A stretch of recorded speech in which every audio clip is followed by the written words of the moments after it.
நடைபாதையின் 7ஆம் நாள். ஒற்றுமை. வயது வித்தியாசமில்லை, மொழி வித்தியாசமில்லை. அனைவரும் ஒரே பாதையில், ஒரே குறிக்கோளில்.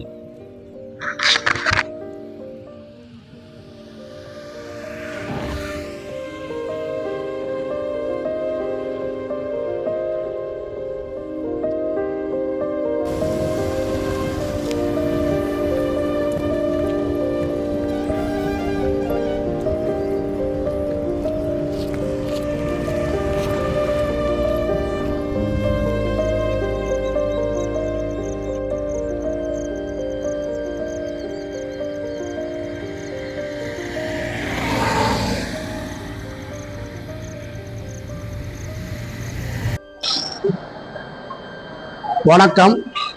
மரியே வாழ்க. என் பேர் மார்ட்டின்.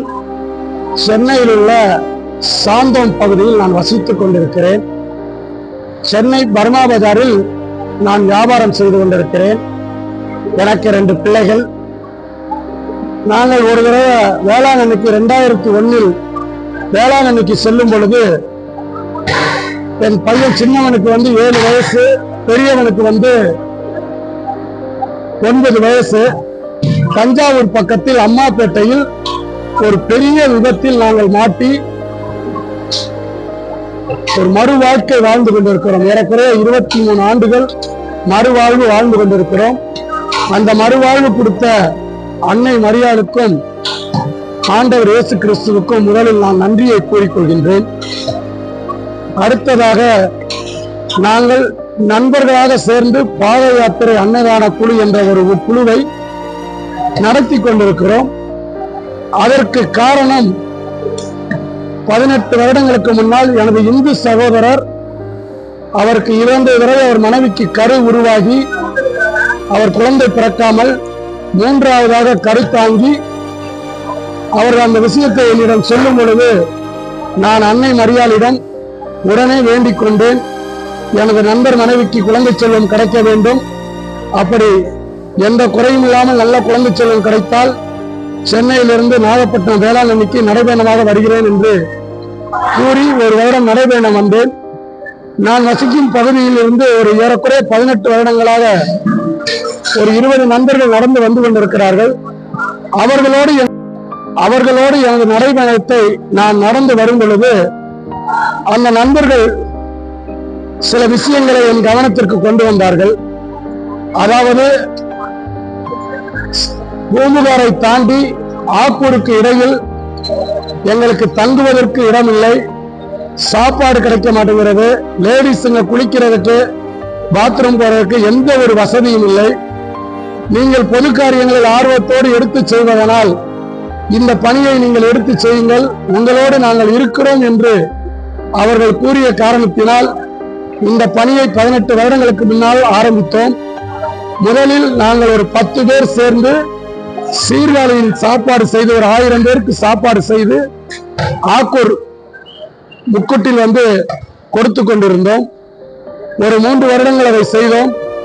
அதற்கடுத்து மக்களுக்கு இன்னும் கொஞ்சம் வசதியாக செய்து கொடுக்க வேண்டும் என்று 6 வருடங்கள் மண்டபம் பிடித்து, கல்யாண மண்டபம் பிடித்து இந்த பணியை அதற்கடுத்த 2000 பேர் 3000 பேர் என்று அந்த பணியை உயர்த்தி செய்து கொண்டிருந்தோம். அதற்கு பிறகு மக்களுக்கு வசதி பத்தவில்லை என்று எல்லோரும் முடிவெடுத்து, ஏன் நாம் ஒரு இடம் வாங்கி இந்த மக்களுக்கு ஒரு மண்டபம் மாதிரி கட்டி குளிப்பதற்கு, உறங்குவதற்கு மற்றும் எல்லா வசதிகளுக்கும் நாம் செய்து கொடுக்கலாம், உணவும் நம்ம இடத்திலே தயாரித்து அவர்களுக்கு வழங்கலாம் என்று முடிவெடுத்து பாத யாத்திரை அன்னதான குழு என்ற ஒரு குழுவை ஆரம்பித்து 10,000 ரூபாயாக நாங்கள் போட்டு முதலில் ஒரு 50 பேர் போட்டோம். இதை கேள்விப்பட்ட நல்ல உள்ளங்கள் அவர்களாக முன்வந்து 10,000 ரூபாய் கொடுத்து இதில் உறுப்பினர்களாக சேர்ந்தார்கள்.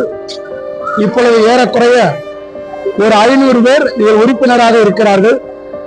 இதில் பெருமைப்படக்கூடிய விஷயம் என்னவென்றால், இதில் முஸ்லிம் சகோதரர்களும் இருக்கிறார்கள், இந்து சகோதரர்களும் உறுப்பினர்களாக இருக்கிறார்கள். இதில் மதம் கடந்து எல்லா மதத்தினரும் இந்த பணியை சிறப்பாக செய்து கொண்டிருக்கிறோம். வருடத்தில் 3 நாட்கள், ஆகஸ்ட் 25, 26, 27 இந்த 3 நாட்களில் காலை, மதியம், இரவு என்று 3 வேளையும் ஏறக்குறைய இந்த 3 நாட்களில் நாங்கள் ஒரு 22,000 பேருக்கு உணவு வழங்கி கொண்டிருக்கிறோம். இதனுடைய மொத்த செலவு 15 லட்சம் ரூபாய் ஆகிறது.